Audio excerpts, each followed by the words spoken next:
वाक़या कभी भी नहीं सुना, और ना ही मुझे इस बात पे वो हो रहा है कि मतलब इट्स सो एक्चुअली जिस मखलूक या जिस दुनिया की हम बात कर रहे हैं वो इतनी सुपर नेचुरल है या इतनी फिक्शनल है कि शायद उस जगह तक पहुंचने के लिए ह्यूमन ब्रेन जो है वो फिट नहीं होता उस परफेक्ट फ्रीक्वेंसी के लिए जो आपका ख्याल है, जो आपका शऊर है शायद।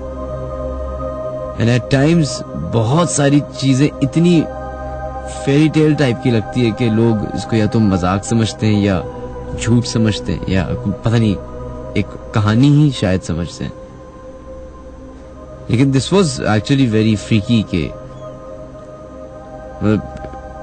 जिन्नात का इंटरेक्शन इंसानों से या दो दुनिया का इंटरेक्शन या communication, it can be easy as well. मतलब एक सेकंड के लिए आप सिर्फ इमेजिन करें ये सिचुएशन जो हुई है अभी इन साहिबा के साथ, कि आपके दोस्त ऐसा हो कोई, क्योंकि माजी में इस तरह के कहानियां, इस तरह के वाकयात जो इस्लामी ऑब्वियसली नुक्ता नजर से हैं, उसमें कई ऐसे वाकयात सामने आते हैं। वो तमाम लोग जो अपने SMS हमें भेजना चाहते हैं, इस तरह के वाकयात उनके साथ पेश आए और वो हमसे शेयर करना चाहते हैं, तो अपने मोबाइल के क्रिएट मैसेज या न्यू मैसेज के ऑप्शन में जाएं, उधर लिखें HOT हॉट, स्पेस दीजिए, अपना नाम लिखिए और अपना SMS भेज दें 1313 पे, या फिर फेसबुक पे the late night horror show with Minhaj Ali Askari के नाम से पेज है, उसको सर्च कीजिए और उसको ज्वाइन कर सकते हैं।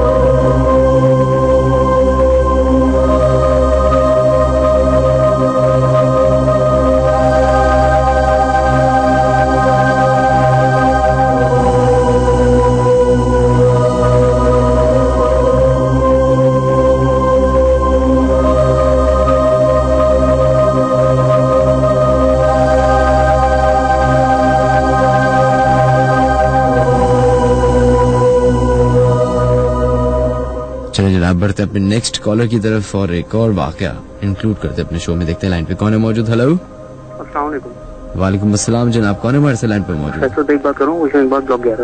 फैसल बेग साहब जी, आप इन बातों पे बिलीव करते हैं? बिल्कुल सर, बिल्कुल, बहुत ज्यादा बिलीव करता हूँ। इस वजह से कि आपको बताया गया बचपन से लेके अब तक कि आपके साथ कोई वाकया पेश आया है? असल में कुछ बताया गया है, वाकया तो ऐसा कोई पेश नहीं आया, लेकिन बताया गया है, इसलिए मेरा बहुत बिलीव है ना। अच्छा सर, अच्छा तो, ये बताया, आपने एक्सपीरियंस अभी तक नहीं किया? एक्सपीरियंस नहीं किया, लेकिन ऐसा कह सकते हैं कि मैं किसी हद तक बच गया उन चीजों से ना। अच्छा, बच गए? तो कैसे? मतलब ये कि मैंने खुद बहुत ज्यादा, मतलब ये जैसे कहते हैं ना, बुराई के साथ लेना, बहुत दफा ऐसा हुआ। अभी ये साहिबा आई थी ना जो बता रही थी ठट्टा में, जी जी, तो मैं असल में काम कर रहा हूँ ठट्टा सीमेंट फैक्ट्री में, नाम सुना होगा आपने? जी बिल्कुल। तो असल में मेरी वहाँ पे शिफ्ट चलती है ना, रात 12 बजे से सुबह 8 बजे तक ऐसे। तो मैं कराची में होता हूँ ना, कराची से जाता हूँ वहाँ पे। तो एक रात जल्दी लगा, यहाँ से तकरीबन 8 बजे निकला फैदाबाद से, तो 9:30 तक पहुँच गया मैं मेजर ठट्टा। तो शिफ्ट थी मेरी, और ठट्टा से मैंने फैक्ट्री ना मकली से तकरीबन 15-20 किलोमीटर अंदर की तरफ है। तो शिफ्ट की गाड़ी आती होती है रात 11:30 बजे, वो लेके जाती है। तो मैंने कहा यार मकली से लेती है, वो पिक करती है। तो मैं ठट्टा पहुँच गया। मैंने कहा यार बहुत जल्दी पहुँच गया हूँ मैं ठट्टा, तो क्यों ना मैं मकली से ठट्टा पैदल, वो सॉरी ठट्टा से मकली पैदल चला गया। हालांकि बीच में बहुत ज्यादा फासला है, अगर आप कभी गए हो तो। नहीं, मैं कभी नहीं जा सका।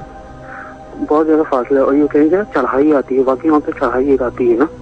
जैसे आप ठट्टा से मकली की प्रेमिसेस में एंटर होते हैं वहाँ पे चढ़ाई आती है। सही। तो मैं पैदल चलने लगा।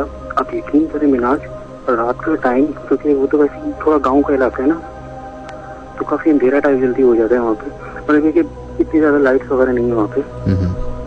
तो मैं पैदल चल गया। अब तकरीबन मैंने आधा रास्ता तय किया होगा, तो मेरे दिल में कहा मैंने या फैसल गलती कर ली, वापस चलूँ। अब मैंने कहा यार आधा रास्ता तो तय कर ही लिया है, आधा फिर कर लेते हैं। अब जैसे ही मैं चलूँ, मेरे इधर भी राइट पे भी जंगल, लेफ्ट पे भी जंगल, जैसे झाड़ियाँ नहीं होती बिल्कुल वो, बाइकें में आ रही है, 1-2 आ रही, रोड से गुजर रही। तो अचानक 2 कुत्ते सामने आ गए ना, खैर उन्होंने काटा और नहीं, भौंके और वापस झाड़ी में चले गए। तो अचानक मेरे पास एक रिक्शा आके रुका ना, तो उन्होंने बोला सर किधर जाना है आपको? मैंने कहा मुझे मकली जाना है। तो उन्होंने कहा सर बैठे। मैं बैठ गया। तो उन्होंने कहा सर खैरियत, इतनी रात पैदल जा रहे हैं? तो मैंने कहा यार इतनी रात तो नहीं, 10:30 हुए। तो उसने कहा सर ये बहुत ज्यादा रात हो गई है, आपने बहुत रिस्क किया है, खुदा के लिए आइंदा से ऐसा मत कीजिएगा। तो उन्होंने पूछा आपका क्यों गए इधर? मैंने ऐसे यार दिल कर रहा था, मेरे कह रहे सर खुदा के लिए आइंदा से मत जाइएगा, ये बहुत डेंजरस एरिया है, आपको भी पता है मकली का एक तो कब्रिस्तान लगता है यहाँ पे। हेलो जी बोलिए, बोलते रहिए। एक तो ये मकली का कब्रिस्तान लगता है, ऐसा खुदा ना खासा कुछ भी हो सकता है, कुछ भी, तो खुदा के लिए आइंदा से एहतियात कीजिएगा। वो देखने में आज का दिन है, फैक्ट्री जाता हूँ लेकिन ये रात के टाइम में कभी इससे मैंने कभी रिस्क लिया नहीं। अच्छा एक और मैं आपको बताऊंगा कि ये मैं आपके फेसबुक पे भी अपलोड किया था कि ये वाकया जो है ये तो काफी पुराना है। ये आपने डालमिया का कब्रिस्तान देखा है?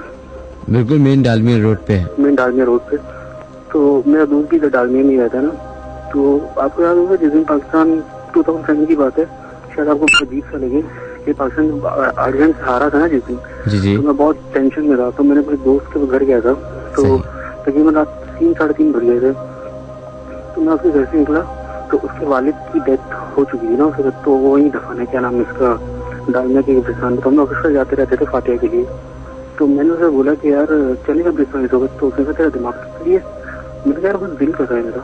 तो कहाँ जाने का दिल कर रहा था आपका? कब्रिस्तान। अच्छा, तो मतलब ये कि वो अजीब सी टेंशन नहीं आ रही था बंदा, तो उसने कहा सर तेरा दिमाग तो सही है, मैंने कहा बस दिल कर रहा है मेरा। तो कह रहे क्यों? मैंने कहा बस पाकिस्तान हार गया, बड़ा अफसोस है, ये है वो है। तो उसने कहा भाई तू नफसियाती है, मैं नहीं हूँ। मैंने कहा चल ठीक है। जैसे हम लोग बैठे थे उसके घर की छत पे, उसका घर बना हुआ है ग्राउंड प्लस 2, तो जैसे ही वो नीचे छोड़ने आया तो उसने कहा सच तू वाकई सीरियस है? मैंने कहा मैं मजाक नहीं कर रहा, सीरियस। उसने कहा ठहर जा मैं चप्पल पहन के आता हूँ, और वाकई हम लोग निकले। लेकिन कब्रिस्तान के हुई ना बिल्कुल, उसके वाले की बिल्कुल बीच कब्र में उसमें कब्रिस्तान में, तो जैसे कब्रिस्तान में एंटर होना, मैंने कहा यार पीछे वापस चलते हैं। उसने कहा क्यों क्या हुआ? मैंने कहा पता नहीं क्यों ठंडे पसीने आने लगे ना वहीं पे। तो उसने कहा नहीं यार आ गए तो चलेंगे अंदर। मैंने कहा यार नहीं, अब मेरी हालत बहुत खराब हो रही है, चल वापस। कह रहे यार तूने कहा था आ, और अब तुझे डर लग रहा है, कह रहे अब आए तो जाएंगे। मैंने कहा भाई खुदा के लिए चल यार, तो यकीन करे वो मुझे हाथ पकड़ के लेकर गया कब्रिस्तान में अंदर ना। तो खैर अब मेरी हालत बिल्कुल खराब, मुझे डर के यहाँ से कोई आ जाए वहां से कोई ना आ जाए। हालांकि आया कोई नहीं, लेकिन ये कि तकरीबन 4-4:30 बजे वापस गए हम लोग। तो मैं उसी घर सो गया। सुबह उठे हम लोग, तो मैंने बोला यार किशोर रात को तुझे क्या हो गया था? बोला यार मुझे खुद नहीं पता रात को मुझे क्या हुआ था। हालांकि दिल से मेरा भी यही था कि यार वापस चलूं, लेकिन पता नहीं मुझे क्या हुआ था कि यार मैंने कहा नहीं जाना है, जाना है तो जाना है। अल्लाह का शुक्र है कुछ हुआ नहीं, लेकिन ये बहुत बड़ी गलतियां की मैंने 2। अल्लाह का शुक्र है ऐसा कुछ हुआ नहीं, लेकिन शायद आप सुनने वालों को थोड़ा सबक मिले इससे कि ऐसी चीजों को दावत भी नहीं देनी चाहिए। मतलब मेरे ख्याल में ये मैंने बहुत बड़े बैड डिसीजन लिए थे। क्या ख्याल है? शुक्रिया आपका, थैंक यू। और बिल्कुल आपने सही फरमाया, thank you so much, thank you.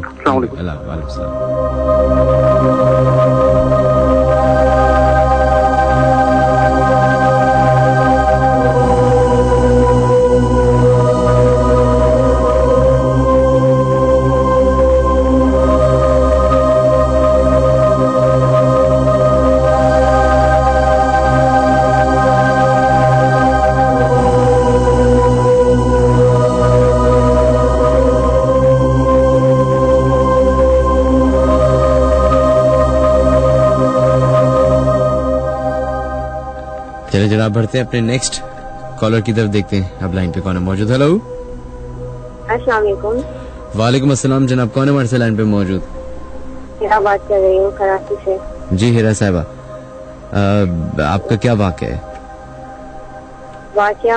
वाक़या तो बहुत सारे हैं।